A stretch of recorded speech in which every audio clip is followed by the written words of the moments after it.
All right, it's time for me to lay out some truth on the selfish who advocate for equality for all. You're not entitled to student loan debt forgiveness. I would go as far as even arguing that paying off your student debt is essentially true equality, because everybody that goes to college and universities have to pay off that debt. Albeit, I get that some people come from different, economic backgrounds, rich and poor and so forth, but I'm going to show you a couple things, and you tell me whether, you're actually getting the benefit out of this or you're basically getting shafted. First, I'm going to get this out of the way since I know a lot of people are already seething from my first comments. I think you are entitled to an education, but the responsibility of how you come about that education befalls upon you. And obviously, subscribe to this channel, giving this video a like can help, but let's go on to the argument. It's a water park that rivals even those at top resorts. A 25-person hot tub, a wet deck for tanning, a diving well, water slide, all wrapped within a 64-foot lazy river. But this isn't Turks and Caicos, it's Lubbock, Texas. And the 2-acre water park is just one section of the Student Recreation Center at Texas Tech University. So a real quick question to the engineers that actually watch me.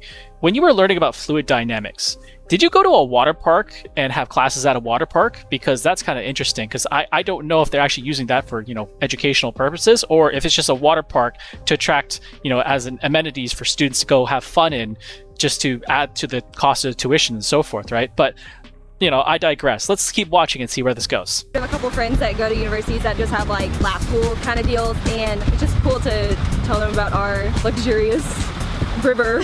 With competition for tuition money ramping up, schools now justify the high cost of construction as important for recruiting and keeping students. And at Texas Tech, the $8.4 million water complex is doing its job.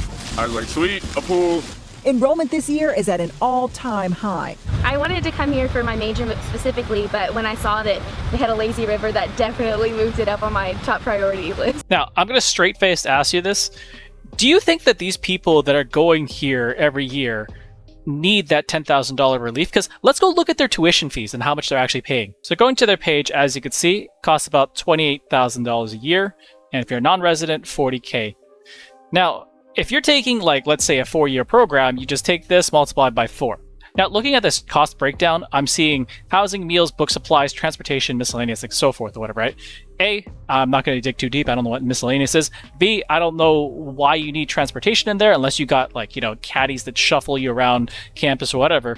Books and supplies makes sense. Meals, I get it. You're living on campus. Housing is also really expensive. But what is the quality of housing like that you're paying for? The top of the wish list, the luxury dorm room. The inspiration for high-end living began with off-campus housing popular with college students. And it's just right around this corner, so it's not too far from the elevator. It's perfect. We asked Tori Ivanovich, a senior at University of Texas, Austin, to give us a tour of the suite she shares with 2 fellow students. All right, let's take a look. So this is my kitchen area, and everything is stainless steel, and there's granite countertops. I have a dishwasher, and then this is my living room. Everything here was included, all the furniture was, so I had the couch, the table. I just added the pillows and the wall decorations to give it a little bit more of a homey feel. Okay, this is my dorm room here, and it's really nice because it gives me a little sense of privacy. I have my own room, I have my own bathroom, my own closet. And so this is my closet right here. It's really nice to just have a walk-in closet that you can walk into, look at all your shoes, have everything available to you.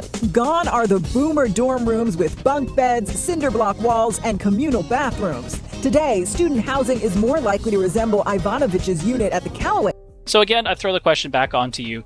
Do you think it's worth paying higher taxes for stuff like this? Because this seems actually a lot more luxurious than most of what normal people actually live in and actually do.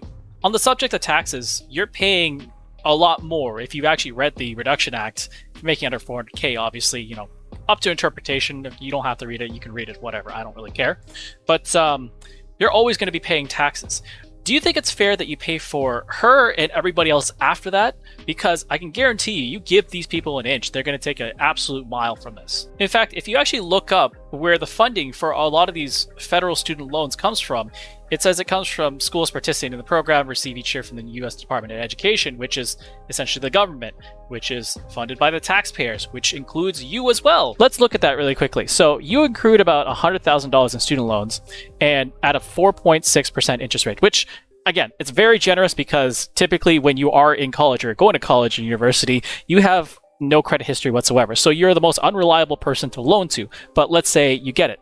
In a 10-year span, you'll have paid about $125,000. Now, if you get a high-paying job, which is typically usually the argument that people usually have, and I say great if you could actually find the employment, but in reality, the situation is that there's no guarantee that you will be employed coming out of school. Yes, there are statistics out there that says that, more than 50% is getting employed like straight out of school after the first 6 months, a year, and so forth. I'm just going to remind you that this actually existed 2-3 months ago where people had a job offer that suddenly just got rescinded. Clearly, there is no link between this and companies reporting record revenues. It's not that they didn't account for inflation. They just want to cut you to maximize profits. Do you really think that forgiving this debt, which is a $1.7 trillion asset, wouldn't have consequences? Maybe you don't care about, corporate America and stuff like that, right? Let me outline this as well. The revenue that they get from student loans actually goes into certain social security programs, such as Medicare and Medicaid. And, your parents that actually put you there, they're federal old age security. And to re-emphasize one more thing, I want to bring you back to that calculator. Now, I personally felt this was important. This is why I'm pointing it out. Obviously, your situation is going to differ, so obviously consult your own trusted financial advisor for the situation. So I'm going to be talking in a very broad spectrum theoretical term. This is going to be pitched because I saw this pitched with mortgage loans, and I am just making a forward assumption right now. It's an assumption, it's not guaranteed, that they might pitch this with student loans because they'd rather have you try to pay off some of it rather than none of it whatsoever, right? And let's give you the best case scenario. Let's say in the first year or whatever, you paid off like 20 grand. So now you only have about 80,000 left. Originally, you'd be paying about 25,000 off the 100K you loaned. Remember that figure, right? So now let's shift this to, let's say that you got this crazy rate at 3.6%. But the thing about refinancing is that they don't give you the same terms typically. They will extend the terms of your loan to lower your monthly payment and so forth. That's usually the allure of these things. So you go from a 10-year loan to a 20-year loan, and you're going to be owing about $112,000. Now, you remember that $25,000 figure that you have owed and that 10-year loan off the $100,000? Now this actually becomes about $32,000 because the term of the loan extended. Now, whether you think the lower monthly is worth the extra couple thousand you have to pay on this thing and you think that your job is quite secure is up to you.